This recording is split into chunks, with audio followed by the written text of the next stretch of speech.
Hello everybody! Here's another video of another interesting move order idea that I have prepared and used in the past.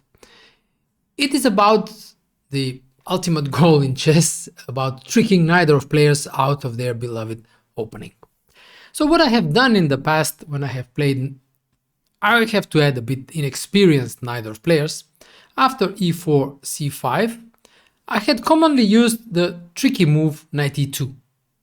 And now the first thing I was hoping for was that the confident and careless Najdorf player would make the automatic move d6, and here I would already be happy. Now on most occasions I have played the move c4. And now all of a sudden the Najdorf player is surprised, but quite unpleasantly. Well, the point of the move c4 is that white now wants to go d4 and transpose to some sort of Maroczy Bind. I have had Maroczy Binds after, like, say, knight f6, knight bc3, let's say something like knight c6, and now d4, cd4, knight d4, and this is already a great success. No Najdorfs, pleasant position for white. Same happens after knight c6 or g6, so going d4. The only way for black to stop d4 is to go e5, but this is already a variation of the English opening, where black keeps the symmetry, but as you already know, in symmetrical positions, the side having the right to move normally has some sort of an advantage, and here this is seen that white quickly can push the f4. For example, knight bc3, knight c6, g3. Now whatever, let's say black also fianchettos the bishop, g6, bishop g2, bishop g7, short castle, and then already f4 on the next move. And white has an initiative because he can basically play on both sides of the board. f4 on the king side and on the queen side also, rook b1, a3, b4, and so on. And okay, this also has this psychological aspect that not all Najdorf players would play this like this against the English opening if you had opened c4 on move 1. So this is another pleasant choice for white, at least psychologically. So this was the move that I have mostly used, but there is also another pleasant option here for white, and that is the move g3. And the point of the move is that if now knight f6, attacking that pawn on e4, white has time to go bishop g2, and then he will not develop the knight on c3, but rather he would go c3 and d4, obtaining a very pleasant center and a very stable and solid position. So against the automatic second move d6, here you have after the automatic second move d6, you have two pleasant variations. One is c4 and the other one is g3. Let's now check what happens if we meet an experienced Najdorf player and they go with the precise move knight f6. So this is the precise move because now white is forced to go knight bc3 to defend that pawn on e4, so no time for g3, and now d6. And now what? Obviously d4 would lead to the Najdorf, cd4, knight d4, a6, but here white has a nice tricky move, which is the move h3. So the idea of the move is twofold. One, white is still toying with the idea of playing d4 and transposing to an open Sicilian, and second, the second idea is that white is toying with the idea of obtaining some sort of an advanced closed Sicilian by fianchettoing the bishop not by g3 and bishop g2, but rather by g4 and bishop g2. And then, as usually it is the plan for white in the closed Sicilian to advance on the king side, he has actually gained the tempo, not playing g3 and later g4, but g4 in one go.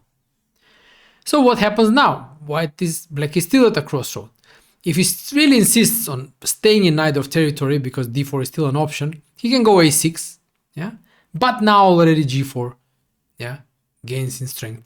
Yeah, bishop g2, and don't forget white is still toying with the idea of playing d4. Yeah, so this is already tricky. So by here, black should already abandon the idea of playing the Najdorf and should choose something else. But for example, g6 transposes to the dragon, let's say d4, cd4, knight d4, where white has played the move h3, but again, first and foremost, he has managed to avoid the dragon, and second, there are some interesting variations after h3. One, for example, after bishop g7 is the fianchetto, g3, very simple line to play for white, bishop g2, short castle, whenever knight c6 happens, knight d2, yeah, and then jumping to d5 followed by c3. Very, very simple, straightforward line for white. And another option instead of g3 is the move bishop c4. This is also a very simple variation for white. He goes short castle, rook e1, the bishop draws back to b3, and the knight d5 and bishop g5 are the developing moves. Easy, straightforward play. No advantage, most likely, but still very, very easy, straightforward play. So instead of g6 and a6, yeah, as I said, okay, e6 now already is some sort of either Scheveningen after d4 or closed Sicilian after g4, bishop g2, d3, short castle, knight g3, f4, f5, just some automatic play on the king side. And abandoning the Najdorf is probably best done by playing knight c6. And now again, I have checked this, so let me just see. h3, yeah, knight c6. And now, apart from playing d4, which is already cd4, knight d4 is a classical Sicilian where white has played the move h3. Yeah. Again, not Najdorf, even though the Najdorf player would likely go e5. And now white is, well, in a way, spoiled for a choice.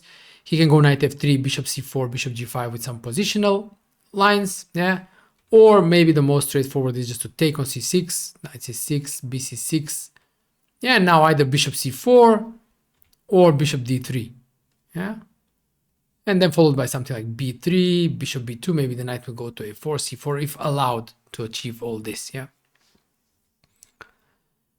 So this is one option, transposing to an open Sicilian. And the second option after knight c6 is actually to go g4. Yeah. And now again, what does black do? Does he go close Sicilian style with g6? Let's say bishop g2, bishop g7, d3, where white obviously has gained a tempo on the close Sicilian. The pawn is already on g4, not on g3, yeah, which is obviously concession by black. Or after g4, he should likely go d5 now, and after e5, knight d5, bishop g2, we have this type of position, which is obviously double-edged. No advantage for white, but it's something different. It's not an either. So after knight c3, white is actually spoiled for a choice. He can go bc3, continue with d4 and play in the center. There is also the option of going into endgame after dc3, or even taking with the knight on c3, yeah, followed by d3, short castle, and so on. Again, equal position for both sides, but again, we have managed to avoid the Najdorf. So this is a relatively short, practical way to deal with the Najdorf players. We're guaranteed to take them off the beaten track, yeah. And of course, if you do some more deep analysis in some of these lines that you like, I'm pretty sure you can find good chances for, or at least good ideas for white to take the game into a direction where you would prefer and not your opponent. So there you go. Again, under 10 minutes, we managed to prepare against a major opening like the Najdorf. Hope you enjoyed this short analysis. Well, I hope it's not scorching as it is here in Skopje, over 40, I have to say. And yeah, enjoy the summer and see you in the next video. Cheers.